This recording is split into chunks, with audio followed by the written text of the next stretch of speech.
Hello friends, welcome to channel. അപ്പോൾ നിങ്ങൾ അറിഞ്ഞിട്ടുണ്ടായിരിക്കും, ഞാൻ റീസെൻ്റ്ലി നമ്മുടെ iPhone 17 എടുത്തിട്ടുണ്ടായിരുന്നു. അപ്പോൾ iPhone എടുക്കുന്ന ആൾക്കാർക്ക് സ്ഥിരമുള്ള സംശയമാണ്, ഇതിന് ഉപയോഗിക്കുന്ന അക്സസറീസ് MFI സർട്ടിഫിക്കേഷൻ വേണോ, ഏത് ഡിവൈസ് ഉപയോഗിക്കണം. അതുപോലെ തന്നെ വേറെ പ്രശ്നം, ഇതിന് 10,000-80,000 രൂപ സ്റ്റാർട്ടിങ് വരുന്നുണ്ടല്ലോ ഐഫോണിന്. ഈ ഐഫോൺ ഇത്രയും വില കൊടുത്ത് വാങ്ങിച്ചിട്ട് ചാർജറും അതുപോലെ തന്നെ ചാർജർ ആയിക്കോട്ടെ, കേബിൾ ആയിക്കോട്ടെ, കേബിൾ പിന്നെ അറ്റ്ലീസ്റ്റ് ബോക്സിൽ കിട്ടുന്നതായിരിക്കും. ചാർജർ ആയിക്കോട്ടെ, മെയിൻലി ചാർജർ ഒരു 500 രൂപയുടെയും 600 രൂപയുടെയും ഒക്കെ ലോക്കൽ ചൈനീസ് സാധനം പോയിട്ട് വാങ്ങിക്കുന്ന ഒരു പരിപാടി ഉണ്ട്. അത് എനിക്ക് ഇഷ്ടപ്പെട്ട കമൻ്റ് അടക്കം കിട്ടാറുണ്ട് ഇൻസ്റ്റാഗ്രാമിലടക്കം. അപ്പോൾ എനിക്കിത് ഈ ഒരു ചാർജർ മതി എന്നൊക്കെ ചോദിച്ചിട്ട് 10,000-80,000 രൂപ വില കൊടുത്ത് വാങ്ങിക്കുന്ന സാധനത്തിന് ഒരു ലോക്കൽ ചാർജർ വാങ്ങിച്ചു കഴിഞ്ഞാൽ അതിൻ്റെ ബോർഡ് അടിച്ച് പോകാനും ബാറ്ററി അടിച്ച് പോകാനൊക്കെ ചാൻസ് ഭയങ്കര കൂടുതലാണ്. പക്ഷെ അതിലൊരു എന്താ പറയുക, ഒരു സർക്യൂട്ട് ബ്രേക്കർ ഒരു സംഭവം ഒന്നും ഉണ്ടായിരിക്കില്ല അതിനുള്ളിൽ. നിങ്ങളത് തുറന്നു നോക്കി കഴിഞ്ഞാൽ ഡിഫറൻസ് അറിയാം. രണ്ട് ഒറിജിനൽ ചാർജറും ഡ്യൂപ്ലിക്കേറ്റ് ചാർജറും തുറന്നു നോക്കി കഴിഞ്ഞാൽ നല്ല ഡിഫറൻസ് അറിയാൻ പറ്റും. അതിനുള്ള ഒന്നും ഉണ്ടാവില്ല. നമ്മുടെ ഈ എന്താ പറയുക, ഉടായ്പ മാർക്കറ്റിംഗ് നടത്തില്ല. ഇത് ചെയ്ത് കഴിഞ്ഞാൽ ഒരു പണ്ടൊരു ഗാഡ്ജറ്റ് ഉണ്ടായിരുന്നു, ആ ഗാഡ്ജറ്റ് കുത്തി വെച്ച് കഴിഞ്ഞാൽ കറണ്ട് കുറയുന്നൊക്കെ പറഞ്ഞിട്ട് കറണ്ട് ബില്ല് കുറയുന്നൊക്കെ പറഞ്ഞാൽ അത് അതിൻ്റെ ഉള്ളിൽ തുറന്നു നോക്കി കഴിഞ്ഞാൽ ഒന്നും ഉണ്ടാവില്ല. വേറെ കാര്യം ലൈറ്റ് മാത്രമേ ഉണ്ടാവുള്ളൂ. അതേ അവസ്ഥയായിരിക്കും. അപ്പോൾ ഇത് നമ്മുടെ ബാറ്ററിക്കും ബോർഡിനൊക്കെ ഭയങ്കര കംപ്ലൈൻറ്റാണ്. ഈ ബോർഡ് ഇഷ്ടം പോലെ അടിച്ചു പോകുന്നുണ്ട്. ഇതിൽ ഒരു കൺട്രോൾ ഉണ്ടായിരിക്കില്ല. ഇതിൽ ആക്ച്വലി കുറേ മൾട്ടിപ്പിൾ ചിപ്സുകളും കാര്യങ്ങളൊക്കെ വരുന്നുണ്ട്. അപ്പോൾ ഞാൻ ആക്ച്വലി യൂസ് ചെയ്യുന്ന ഒരു ചാർജറിൻ്റെ കാര്യം നമ്മൾ പറയാൻ പോകുന്നത് പ്രൊമോഷൻ അല്ല. ഞാൻ ആദ്യം എടുത്ത് പറയാം, നമ്മൾ പ്രൊമോഷൻ ചെയ്യാറൊന്നുമില്ല. ഭയങ്കര റയറായിട്ട് ചെയ്യാറുള്ളൂ പ്രൊമോഷനൊക്കെ. 1%-2% പോലും ചെയ്യാറില്ല നമ്മൾ. അതെല്ലാം കാശ് കൊടുത്ത് വാങ്ങിക്കുന്നതാണ് കേട്ടോ. ഇത് റിങ്കെ എന്ന് പറഞ്ഞ ഒരു ബ്രാൻഡിൻ്റെയാണ്. റിങ്കെ ഞാൻ പ്രത്യേകിച്ച് പറയേണ്ട ആവശ്യമില്ല വിചാരിക്കുന്നു. സൗത്ത് കൊറിയൻ ബ്രാൻഡാണ്. 65 വാട്ടിൻ്റെ ഗ്യാൻ ചാർജറാണ്. നിങ്ങൾക്ക് ഇവിടെ കാണുന്നതായിരിക്കും. 2 ടൈപ്പ് സി പോർട്ടും ഒരു ടൈപ്പ് എ പോർട്ടാണ് വരുന്നത്. ഒരു ടൈപ്പ് സി പോർട്ടിൽ 65 വരുന്നുണ്ട്, 2 ടൈപ്പ് സി പോർട്ടും 65 വരുന്നുണ്ട്. ടൈപ്പ് എയിൽ 30 വാട്ടും സപ്പോർട്ട് വരുന്നുണ്ട്. PD, PPS എല്ലാ സംഭവവും സപ്പോർട്ടാണ്. ഈ നമുക്ക് ഇതിൽ ആപ്പിളിൻ്റെ ചാർജിങ് ടെക്നോളജി എന്ന് പറയുന്നത് PD ടെക്നോളജിയാണ്, പവർ ഡെലിവറി എന്ന് പറയുന്നത്. നമ്മുടെ സാംസങ്ങിൻ്റെ ആയാലും PD, PPS ആണ് വരുന്നത്. ഗൂഗിളിലൊക്കെ PD സംഭവമാണ് വരുന്നത്. അപ്പോൾ ഈ ഒരു PD സപ്പോർട്ടുള്ള എല്ലാ ചാർജറും നിങ്ങൾക്ക് ആക്ച്വലി ആപ്പിളിന് ഉപയോഗിക്കാം. അല്ലാണ്ട് അവരുടെ ആപ്പിളിൻ്റെ ഒറിജിനൽ ചാർജർ വേണം അങ്ങനെയൊന്നുമില്ല, അല്ലെങ്കിൽ ബെൽക്കിൻ്റെ ചാർജർ വേണം അങ്ങനെയൊന്നുമില്ല. നിങ്ങൾ ഏതെങ്കിലും ഒരു ബ്രാൻഡായിട്ട് ഇപ്പോൾ നത്തിങ്ങിൻ്റെ ചാർജർ ആയിക്കോട്ടെ. ഞാൻ നത്തിങ്ങിൻ്റെ ചാർജർ ഞാൻ ഉപയോഗിക്കുന്നുണ്ട്. അവിടെ നിങ്ങൾക്ക് കാണുന്നതായിരിക്കും. 65 വാട്ടിൻ്റെ എടുത്ത് കാണിച്ചുതരാം.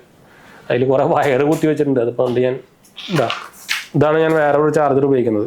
അങ്ങോട്ട് കേബിൾ ഞാൻ കാണിച്ചുതരാം. ഞാൻ ഒരു ഒഫീഷ്യൽ കേബിൾ അല്ല ഉപയോഗിക്കുന്നത്. Official cable fast charging enabled അല്ലാത്ത ചാർജറാണ്. അത് കേബിളാണ്. നിങ്ങൾക്ക് അറിയാം, iPhone 17 തൊട്ട് 40 വാട്ട് ചാർജിങ് സപ്പോർട്ട് വരുന്നുണ്ട്, ഫാസ്റ്റ് ചാർജിങ്. അപ്പോൾ ഇതാണ് ഞാൻ വേറൊരു ഉപയോഗിക്കുന്ന ഒരു ചാർജർ, നത്തിങ്ങിൻ്റെ 65 വാട്ടിൻ്റെ ചാർജറാണ്. ഇതിലും അങ്ങനെ തന്നെയാണ്. 2 ടൈപ്പ് സി പോർട്ടും ഒരു ടൈപ്പ് പോർട്ടാണ്. ഇതിൽ ഞാൻ കുത്തിക്കുന്നത്, ഞാൻ ഇതിൽ ഉപയോഗിക്കുന്ന കേബിൾ ഞാൻ കാണിച്ചു തരാം. GMൻ്റെ ഒരു 100 വാട്ട് വരെ സപ്പോർട്ട് വരുന്ന ഒരു ഡിസ്പ്ലേ ഒക്കെ വരുന്ന ഒരു കേബിളാണിത്. 599 രൂപ സംതിങ് അങ്ങനെ വരുന്നുള്ളൂ. ഞാനത് എൻ്റെ 2-3 ഉണ്ടത്. ഞാനത് ഉപയോഗിച്ചിട്ടുണ്ടെങ്കിൽ ഓൾമോസ്റ്റ് ഒരു 6 മാസമൊക്കെ കഴിഞ്ഞു. ഇതുമായിട്ട് കംപ്ലൈൻറ്റ് കാണുന്നില്ല. ബ്രീഡാണ്. അപ്പോൾ അത്യാവശ്യം ക്വാളിറ്റിയും വരുന്നുണ്ട്, ഫാസ്റ്റ് ചാർജിങ് കിട്ടുന്നുണ്ട്. ലാപ്ടോപ്പ് ചാർജ് ചെയ്യാനായിക്കോട്ടെ, ഏത് ചാർജിനായിക്കോട്ടെ. പിന്നെ പറഞ്ഞ് കുത്തിക്കുന്നത് നമ്മുടെ ആപ്പിളിൻ്റെ സാംസങ്ങിൻ്റെ വാച്ചിൻ്റെ സാധനമാണ് കേട്ടോ.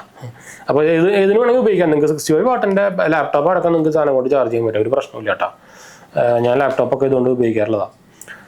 അപ്പോൾ മെയിൻലി ഞാൻ ഇപ്പം iPhone വാങ്ങിച്ചപ്പോഴാണ് ഞാൻ ഈ സാധനം റിങ്കെ കൂടി വാങ്ങിച്ചതെന്ന് വെച്ചാൽ ഡിവൈസ് കുറെണ്ണം കൂടി. അപ്പോൾ നമുക്കൊരു ഗ്യാങ് ചാർജർ കൂടി വേണമായിരുന്നു വെച്ചിട്ടാണ് ഞാൻ ഇത് വാങ്ങിച്ചത്. റിങ്കെ ആക്ച്വലി ഇത് ഇമ്പോർട്ടഡ് ഫ്രം സൗത്ത് കൊറിയയാണ്. റിങ്കെ എന്ന് പറയുന്നത് സൗത്ത് കൊറിയൻ ബ്രാൻഡാണ്. നമ്മുടെ സാംസങ്ങിൻ്റെ ഒക്കെ പോലെ സൗത്ത് കൊറിയൻ ബ്രാൻഡാണ്. നിങ്ങൾക്ക് അറിയാലോ, വേറെ റിങ്കെ എന്ന് പറയുന്നത് ഒരു ഫേമസ് ആയിരിക്കുന്നത് കേസൊക്കെ വെച്ചിട്ടാണ്. സ്പീക്കനൊക്കെ ഇല്ലേ, അതൊക്കെ സൗത്ത് കൊറിയനാണ്. അപ്പോൾ അവരെ തന്നെയാണ് സ്പീക്കൻ. പക്ഷേ ഇന്ത്യയിൽ ഇപ്പോൾ മാനുഫാക്ചർ ചെയ്യുന്നുണ്ട്. അവർക്കും ഉണ്ട് ചാർജർ, അതായാലും വാങ്ങിക്കാട്ടോ, അതായാലും മതി. അപ്പോൾ റിങ്കെ തന്നെ വാങ്ങിക്കണമെന്നില്ല. 65 വാട്ടിൻ്റെ ഈ സാധനത്തിന് എനിക്ക് തോന്നുന്ന പ്രൈസ് വന്നേക്കുന്നത് 2,300 അങ്ങനെ എന്താണ് പ്രൈസ് വന്നേക്കുന്നത് ഈ സാധനത്തിന്. അത്യാവശ്യം നല്ല ബിൽഡ് ക്വാളിറ്റി വരുന്ന സാധനമുണ്ട്. അത് ഭയങ്കര ചെറുതുമാണ്. അത് ഗ്യാൻജെറ്റ് ടെക്നോളജി ആണല്ലോ, ഗലേലിയം നൈട്രൈഡ് ആണ്. അപ്പോൾ മറ്റേ സാധാ ചാർജർ എന്ന് പറയുന്നത് സിലിക്കോൺ വെച്ചൊരു ചാർജ് ഇതാണെന്നാണ്. അപ്പോൾ അതുകൊണ്ട് തന്നെ ഇത് ഗ്യാൻ ടെക്നോളജി എന്ന് പറയുമ്പോൾ അത് ഭയങ്കര ചെറുതായിരിക്കും. അതുപോലെ തന്നെ ഹീറ്റ് ഡിസിപ്പേഷൻ കുറവായിരിക്കും. അപ്പോൾ അങ്ങനെ കുറച്ച് ഗുണമുണ്ട്. ഹീറ്റിംഗ് ഒക്കെ കുറവാണെന്ന് വെച്ചാൽ ഹീറ്റിംഗ് വരുമ്പോഴാണ് നമ്മുടെ ഫോണിൻ്റെ ബാറ്ററികൾക്ക് നെഗറ്റീവ് വരിക. പ്രത്യേകിച്ച് ഐഫോണുകൾക്ക് നിങ്ങൾ കേട്ടിട്ടുണ്ടായിരിക്കും ഹീറ്റിംഗ് ഭയങ്കര കൂടുതലായിരിക്കും. പക്ഷേ ഞാൻ ഈ ചാർജർ ഉപയോഗിക്കുമ്പോൾ എനിക്കിത് ഹീറ്റിംഗ് തീരെ വന്നിട്ടില്ല. iPhone 17ൻ്റെ കാര്യം പറയണത്. അങ്ങനെ ഞാൻ ഹീറ്റിംഗ് ഇതുവരെ ശ്രദ്ധിച്ചിട്ടില്ല. ഹീറ്റിംഗ് വന്നിട്ടില്ല പറയുമ്പോൾ ഞാൻ കേസിലിട്ടൊക്കെ തന്നെയാണ് ഉപയോഗിക്കാറ്. പക്ഷേ ഇതുവരെ ഞാൻ ഹീറ്റിംഗ് ഇതിൽ കണ്ടിട്ടില്ല കേട്ടോ. പിന്നെ അത് 95 ബ്ലോക്ക് ചെയ്ത് വെച്ചിട്ടുണ്ട്. മിക്ക എല്ലാ ലാപ്ടോപ്പിലായിക്കോട്ടെ ഞാൻ ഇതില്ലാത്തത് ഞാൻ അത് ചെയ്ത് വയ്ക്കാറുണ്ട്. എന്ന് വെച്ചാൽ ഒരു സൈക്കിൾ കംപ്ലീറ്റ് ചെയ്യുമ്പോഴാണ് ഈ ബാറ്ററിയുടെ സൈക്കിൾ കൂടുമ്പോഴാണ് നമ്മുടെ ബാറ്ററി ഹെൽത്ത് കുറഞ്ഞുകൊണ്ടിരിക്കുക. അപ്പോൾ അത് കംപ്ലീറ്റ് ആവാണ്ടിരിക്കാൻ വേണ്ടിയിട്ട്, പെട്ടെന്ന് കംപ്ലീറ്റ് ആവാണ്ടിരിക്കാൻ വേണ്ടിയിട്ട് ഞാനത് 90-ലോ 95-ലോ ബ്ലോക്ക് ചെയ്യുന്നുണ്ട്. ഇപ്പോൾ അത് അവരുടെ അഡാപ്റ്റീവ് ചാർജിങ് അവരുടെ ബാറ്ററി സെറ്റിങ്ങിലുണ്ട്. അത് എല്ലാവർക്കും അറിയണമെങ്കിൽ ഞാൻ പ്രത്യേകിച്ച് പറയേണ്ട ആവശ്യമില്ല. വിചാരിക്കുന്നത് ആൻഡ്രോയിഡിലും ഉണ്ട്, എല്ലാത്തിലും ഉണ്ട്. ലാപ്ടോപ്പിൽ അടക്കുന്നുണ്ട്, ഗെയിമിംഗ് ലാപ്ടോപ്പിൽ അടക്കുന്നുണ്ട്. ഞാൻ പറയേണ്ട ആവശ്യമില്ല. അപ്പോൾ ഇതാണ് ആ ചാർജർ കേട്ടോ. ഇത് തന്നെ വേണമെന്നുണ്ടെങ്കിൽ ഞാൻ ഇത് ആമസോണിലുണ്ട്, ഇത് ഫ്ലിപ്കാർട്ടിലില്ല. ഫ്ലിപ്കാർട്ടിൽ സ്പീക്കനൊക്കെ ഉണ്ട്. അപ്പോൾ ഞാൻ ടാഗ് ചെയ്തേക്കാം. ഇതിൻ്റെ ലിങ്ക് ഞാൻ വേണമെങ്കിൽ ഡിസ്ക്രിപ്ഷനിൽ ആമസോണിൻ്റെ ലിങ്ക് കൊടുക്കാം. അപ്പോൾ അതിൻ്റെ ചെയ്താലോ നമ്മുടെ ചാനൽ ആദ്യമായിട്ട് കാണാറെങ്കിൽ എൻ്റെ പേര് ഞാനൊരു ഫൈനാൻഷ്യൽ അനലിസ്റ്റ് ആണ്. നമ്മൾ ടെക് ഫിനാൻഷ്യൽ എക്സ്പീരിയൻസ് ആണ്, ക്വാളിഫൈഡ് ആണ്. എന്തെങ്കിലും സംശയങ്ങളൊക്കെ എൻ്റെ കമൻറ്റ് ചെയ്താൽ മതി. നമ്മളെല്ലാ കമൻറ്റിൽ പോകുന്നതാണ്. ഡിസ്ക്രിപ്ഷനിൽ ഇൻസ്റ്റാഗ്രാമിൻ്റെ പേജിൻ്റെ ലിങ്ക് ഫോളോ ചെയ്യാൻ മറക്കണ്ട. അതുപോലെ തന്നെ ഹൈപ്പ് അടിക്കാനും ലൈക്ക് അടിക്കാനും ഒന്നും മറക്കണ്ട കേട്ടോ. കമൻറ്റ് ചെയ്യാനും മറക്കണ്ട. എല്ലാ കമൻറ്റിൽ പോകുന്നതാണ്. അതിൻ്റെ ചെയ്യാം.